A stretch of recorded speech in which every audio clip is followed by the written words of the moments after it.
علی محمد خان صاحب، آپ کو بڑا مبارک ہو کہ آپ نے الیکشن میں کامیابی حاصل کی، لیکن سب سے پہلے یہ بتائیں کہ مولانا فضل الرحمان صاحب جو ہیں انہوں نے الیکشن میں دھاندلی کے خلاف تحریک چلانے کا اعلان کر دیا ہے. وہ وہی بات کر رہے ہیں جو آپ کی پارٹی کے بہت سے رہنما کر رہے ہیں. تو مولانا فضل الرحمان صاحب اگر دھاندلی کے خلاف تحریک چلاتے ہیں تو کیا کوئی امکان ہے کہ تحریک انصاف جو ہے وہ ان کے ساتھ شامل ہو جائے یا وہ آپ کے ساتھ شامل ہو جائیں؟ بہت شکریہ امیر صاحب. بسم اللہ الرحمن الرحیم. اللہم صلی وسلم مبارک علی سیدنا محمد وعلی آل محمد. بے شک کہ اللہ عزتوں ذلتوں کا مالک ہے. وتعز من تشاء وتذل من تشاء بیدک الخیر انک علی کل شیء قدیر. مجھ ناچیز کو جتنی عزت میرے حلقے کے اور مردان کے عوام نے دی ہے کہ حلقہ ادھیڑ کے رکھ دیا گیا، چینج کر دیا گیا، سب کچھ ہوا ہمارے ساتھ، کاغذات ریجیکٹ ہوئے، پھر خان صاحب جیل میں، انتخابی نشان چھین لیا گیا. لیکن تاریخ میں پہلی بار 1 لاکھ سے زیادہ ووٹ پڑا ایک حلقے میں مردان میں، اور پھر صرف مجھے نہیں، عاطف خان صاحب اور مجاہد خان صاحب کو بھی. اور پھر لیڈ کوئی تقریباً 70,000 کے قریب، کوئی 68,000 سم تھنگ لیڈ. تو میں شکریہ ادا کرتا ہوں مردان کے عوام کا. مجھے نہیں پتہ میں کبھی آپ کا انصاف کر پاؤں گا اس کے ساتھ، لیکن میں کوشش کروں گا. میں تامرگ احسان مند ہوں. اتنے مشکل حالات میں آپ کھڑے ہوئے، اگر آپ نہ نکلتے تو شاید یہ جیت ممکن نہ ہوتی. جہاں تک مولانا صاحب کا تعلق ہے، مجھے نہیں پتہ کہ ان کے ساتھ کوئی زیادتی کیوں کرے گا، کیونکہ پی ڈی ایم کا وہ حصہ رہے، بلکہ پی ڈی ایم کے باس تھے، آپ کو پتہ ہے، اور آخری وقت تک حکومت میں رہے. اور ان کے بہت ہی قریبی رشتہ دار جو ہے غلام علی صاحب، محترم حاجی صاحب، گورنر رہے وہاں پہ، اور ذمہ داری ان کے پاس سارا کچھ ان کے مشورے سے ہوتا رہا. برخوردار ان کے فیڈرل منسٹر رہے. تو اگر ان کے ساتھ زیادتی ہوئی ہے، اگر ان کو لگتا ہے ان کا حق ہے احتجاج کا، ان کے ساتھ مل کے احتجاج کرنا شاید پاسبل نہ ہو. لیکن اگر ان کی جائز ان کی کلیم ہے، لیکن مجھے آپ یہ بتائیے، ان سے دھاندلی اگر کسی نے کی ہے تو ان سے تو سیٹیں ہم نے جیتی ہیں. ہم تو خود مارے ہوئے ہیں دھاندلی کے. ہمارے تو فارم 45 اور 47 میں زمین آسمان کا فرق ہے. ہمیں تو کوئی سپورٹ ہی نہیں تھی. ماضی میں ہم پہ میر صاحب یہ الزام تھا نا 2018 میں کہ پتہ نہیں کس نے ہمیں پاس کر دیا. تو اب مجھے بتائیں اس بار ہمیں کس نے پاس کیا ہے؟ اللہ نے، اور اللہ کی مخلوق یعنی عوام نے.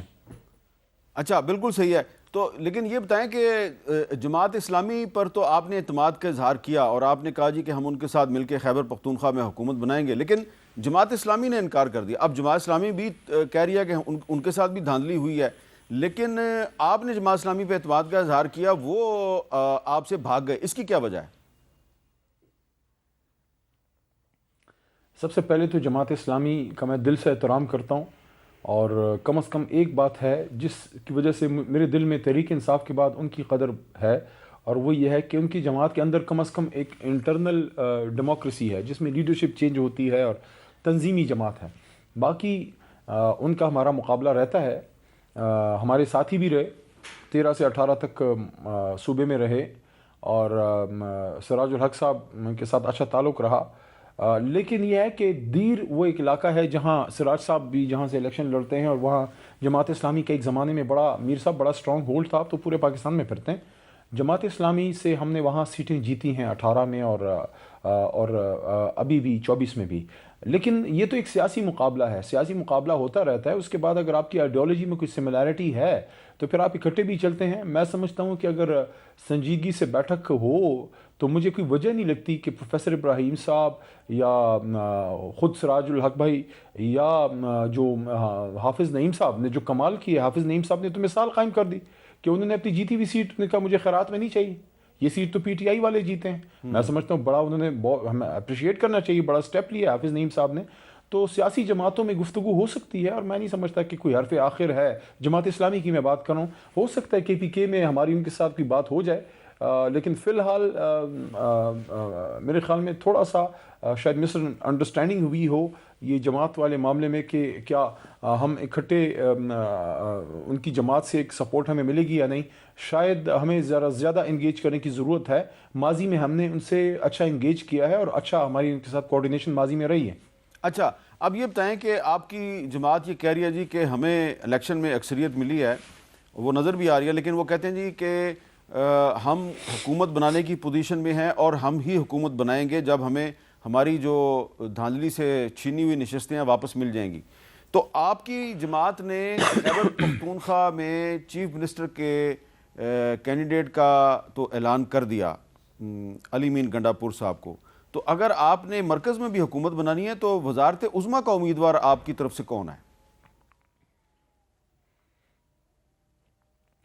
میر صاحب اس کا فیصلہ تو خان صاحب کریں گے اور کور کمیٹی کی مشاورت سے ہوگا، لیکن میرے خیال میں اس میں ڈیسائیڈنگ فیکٹر فاؤنڈنگ چیئرمین خان صاحب خود ہی ہیں.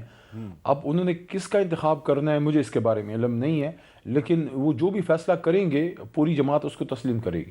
اچھا، اب ایک اور بڑا اہم سوال یہ ہے کہ آپ کے بہت سے جو ورکر ہیں وہ ہم سے پوچھتے ہیں کہ پاکستان تحریک انصاف جو ہے وہ اب قومی اسمبلی میں جائے گی تو وہاں پہ جو خواتین کے لیے مخصوص نشستیں ہیں اور اقلیتوں کے لیے جو مخصوص نشستیں ہیں وہ آپ کیسے حاصل کریں گے؟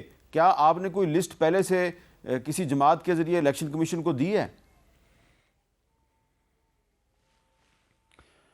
دیکھیں یہ ایک ایشو ہمارے لیے ہے جس پہ ورکنگ ہو رہی ہے. آج بھی اس پہ کور کمیٹی کی میٹنگ ہوئی ہے، ایک اور بھی میٹنگ اس پہ ہوئی ہے، اس پہ مسلسل مشاورت جاری ہے.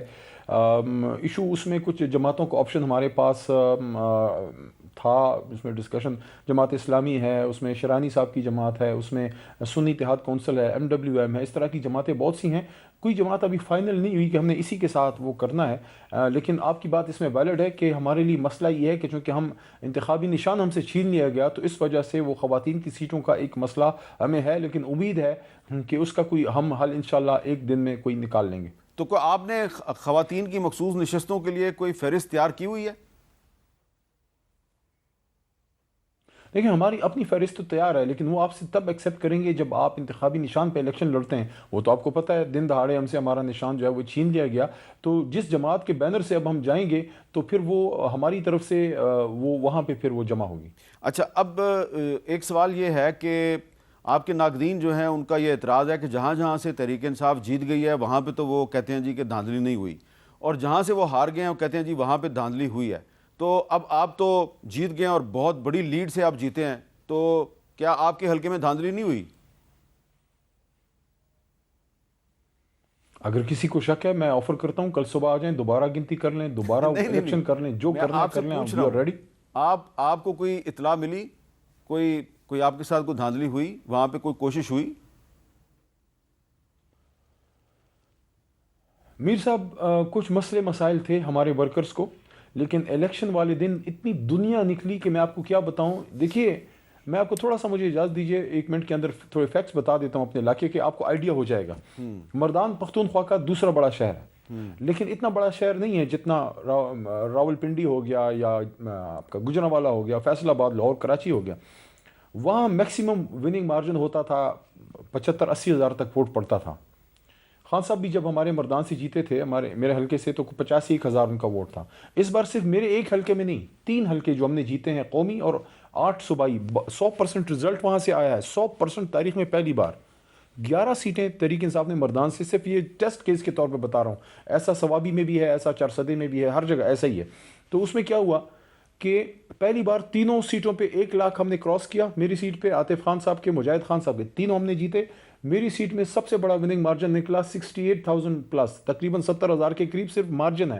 تو آپ مجھے بتائیں جہاں 70,000 کا تقریباً مارجن ہو، لیڈ ہو، وہاں کیا کسی نے دھاندلی کرنی ہے؟ دوسرا ہمارے لوگ نکلے اور RO آفس کے باہر ساری رات صبح تک سارا پورا مردان بیٹھا ہوا تھا.